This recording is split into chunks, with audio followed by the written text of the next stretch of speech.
Diz assim, no capítulo 3, no verso 1. Ora, a serpente era o mais astuto de todos os animais do campo que o Senhor Deus havia feito. E ela disse à mulher: foi assim que Deus disse: não comereis de nenhuma árvore do jardim? Respondeu a mulher à serpente: do fruto da árvore do jardim podemos comer, mas do fruto da árvore que está no meio do jardim, disse Deus: não comereis dele, nem nele tocareis, e se o fizerdes, morrereis. Disse a serpente à mulher: com certeza não morrereis. Na verdade, Deus sabe que no dia em que comerdes desse fruto, vossos olhos se abrirão e sereis como Deus, conhecendo o bem e o mal. Então, vendo a mulher que a árvore era boa para dela comer, agradável aos olhos e desejável para entendimento, para dar entendimento, comeu do seu fruto. Comeu e deu dele a seu marido, que também comeu. Então os olhos dos dois foram abertos e ficaram sabendo que estavam nus.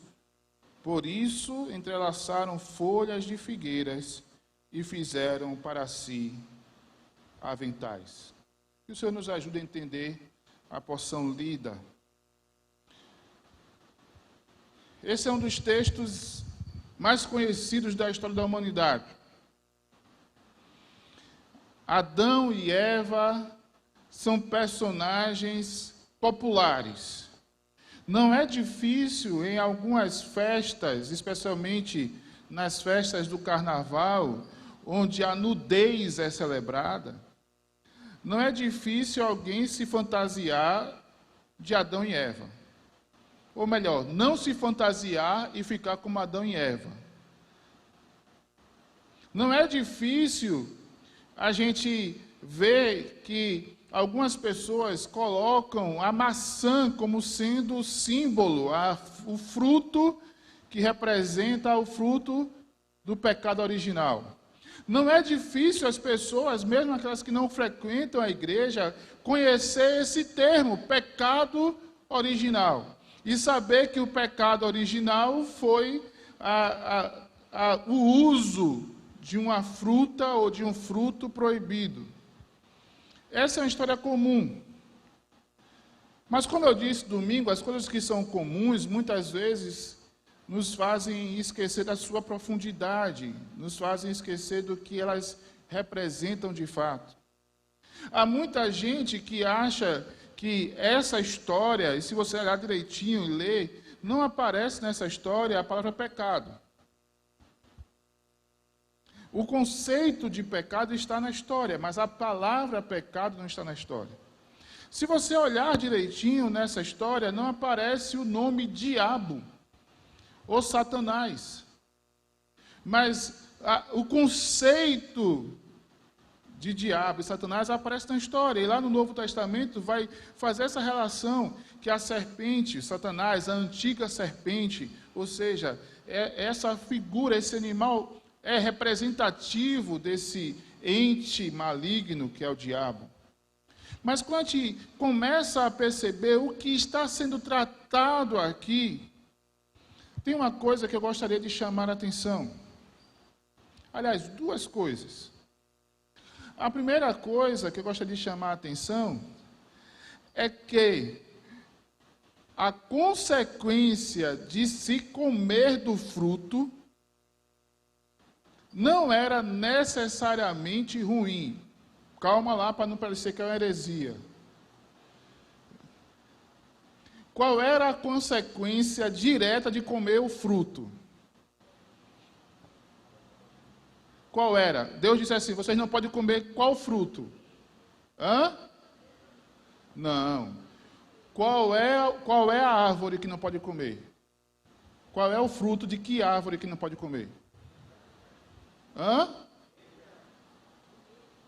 do conhecimento do bem e do mal.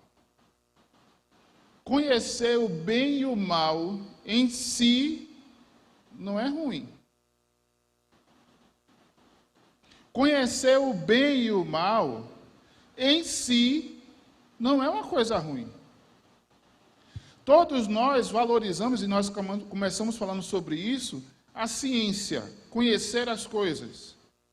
Todos nós precisamos conhecer as coisas. Nós educamos as crianças para elas conhecerem as coisas, para saber com quem andar, por onde andar, reconhecer sinais de perigo. Como é que a gente reconhece um sinal de perigo? É sabendo que aquele ambiente, aquela situação é má. Se nós não soubermos o que é mal, nós não podemos nos afastar dele.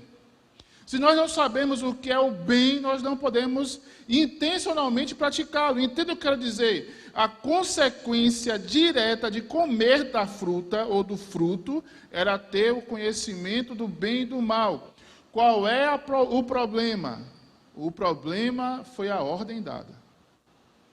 O problema foi não coma. O problema foi a ordem dada a Adão, que foi passada também para Eva.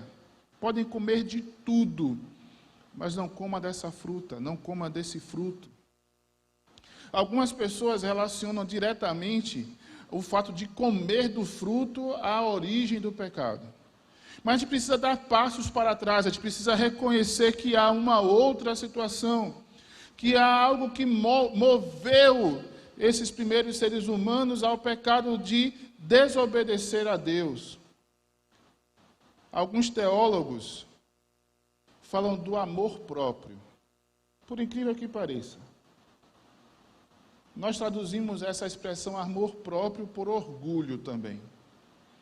Havia no coração desses homens, olha só, uma satisfação plena, deveria haver, Jorginho, uma satisfação plena, eles estavam no paraíso.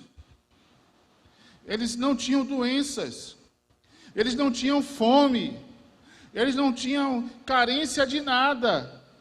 Havia abundância de vida, tanto que eles podiam comer do fruto da árvore da vida. Mas há também no coração do ser humano um desejo por si mesmo. Há dentro do nosso coração um risco muito grande de nós olharmos sempre para o espelho e acharmos que é a melhor e a maior e a mais bela imagem que podemos ver. Há sempre a necessidade de a gente estar atento ao que move o nosso ser, ao que move a nossa vida, para que a gente possa colocar as coisas no lugar certo. Há um perigo muito grande quando nós não reconhecemos nosso coração, nossos sentimentos, nossos pensamentos. Há muita gente por aí que diz que para você conhecer alguém, você tem que comer 1 quilo de sal. Quem já ouviu essa expressão? Quem já comeu 1 quilo de sal com seu marido, com a sua esposa? Não é comer 1 quilo de sal de vez não, viu? Entenda, essa expressão quer dizer que você vai ter que passar tempo. 1 quilo de sal dura muito tempo, não é verdade? A gente compra 500 gramas de sal numa feira, daqui a 6 meses é que a gente compra de novo, a não ser que você seja alguém que gosta muito de comida salgada. Gasta tempo. Mas quem pode dizer que conhece plenamente alguém? Porque as nossas intenções são sempre voláteis. Aqui nesse texto, que é a origem, ou o início, o princípio do pecado, como nós vimos, o pecado começa em Adão e Eva, vai e passa para Caim, depois em Noé, uma multidão de gente pecadora. A origem é a mesma. A origem é o ego. A origem é olhar para si mesmo e achar que é suficiente. É amar mais a si do que amar a Deus. Quem ama mais a si não considera a Deus. Eva, quando ouviu Olha só a expressão que está no texto. Eva sabia qual foi a ordem de Deus. Ele diz assim: se eu comer, Deus disse que se eu tocar e se eu comer, certamente eu morrerei. A serpente diz assim: certamente você não morrerá. Quem é maior? Deus ou a serpente? A criação ou o Criador? O Criador. Mas Eva deu ouvido a essa expressão: certamente não morrerá. E ela calculou: é melhor eu comer para poder me tornar igual a Deus, conhecedor do bem e do mal. É melhor eu comer porque assim eu vou satisfazer a minha curiosidade. É melhor eu comer porque certamente eu não morrerei, porque Deus é bom, eu conheço esse Deus. Eu quero comer, eu quero fazer parte desse universo de alguém que sabe das coisas, que sabe tudo. Lembre-se que eu falei as expressões antagônicas, os antônimos significam completude, totalidade. Conhecer bem e mal, ou conhecer do bem e do mal, é conhecer todas as coisas. Eva tinha a ideia de que ela poderia viver de uma forma autônoma, viver sem Deus. O nome disso é ego. É interessante como, no desenrolar dessa história, Adão aparece sem fazer objeção. Diz o texto, em ato contínuo, ela comeu e deu a Adão, que também comeu. E logo após isso, Deus aparece. Deus aparece e pergunta: Adão, onde estás? Onde você está, Adão? Não é que Deus não sabia a geografia do jardim, não sabia o lugar de Adão. Deus queria saber: o que foi que você fez com a sua vida, Adão? O que é que houve? Os seus olhos estão diferentes. Isso está relatado no texto anterior, quando eles percebem que estão nus, percebem que eles estão vulneráveis, percebem que eles estavam carentes de Deus, que eles estavam totalmente dependentes de Deus. Lembre-se, eu gosto de encadear as coisas. Domingo de manhã eu falei que o primeiro texto da Bíblia fala sobre o princípio da dependência de Deus, porque todas as coisas foram criadas por Deus. Todas as coisas são de Deus, a nossa vida também é de Deus. Deus criou e sustenta todas as coisas. Deus nos criou e nos sustenta também. E nós dependemos dele. Domingo à noite, quando nós falamos sobre a criação, nós temos valor. A gente é valoroso porque Deus investiu na gente, formou a gente com as mãos dele, formou Adão com as mãos dele. E o texto de Salmo 109 diz que ele também nos forma no ventre de nossa mãe. Nós temos valor. Nós somos a coroa da criação. Entenda essa construção. O que é que Eva está fazendo? Está dizendo: não, eu não quero depender de Deus. Eu quero ser autônoma, eu quero saber das coisas, eu quero ser igual a Deus, eu quero andar sozinha. O que, nesse momento que Adão e Eva fazem um avental para cobrir a nudez, eles dizem assim: eu estava nu, eu não sabia que estava nu, eu estava totalmente exposto a Deus, eu estava exposto à natureza, eu estava exposto ao que foi criado, eu não posso ficar exposto, eu tenho que ter controle das minhas coisas, eu não posso depender de Deus. Tudo isso por conta do desejo de ser igual a Deus.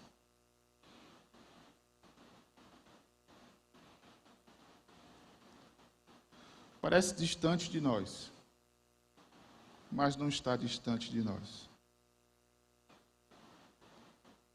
Todas as vezes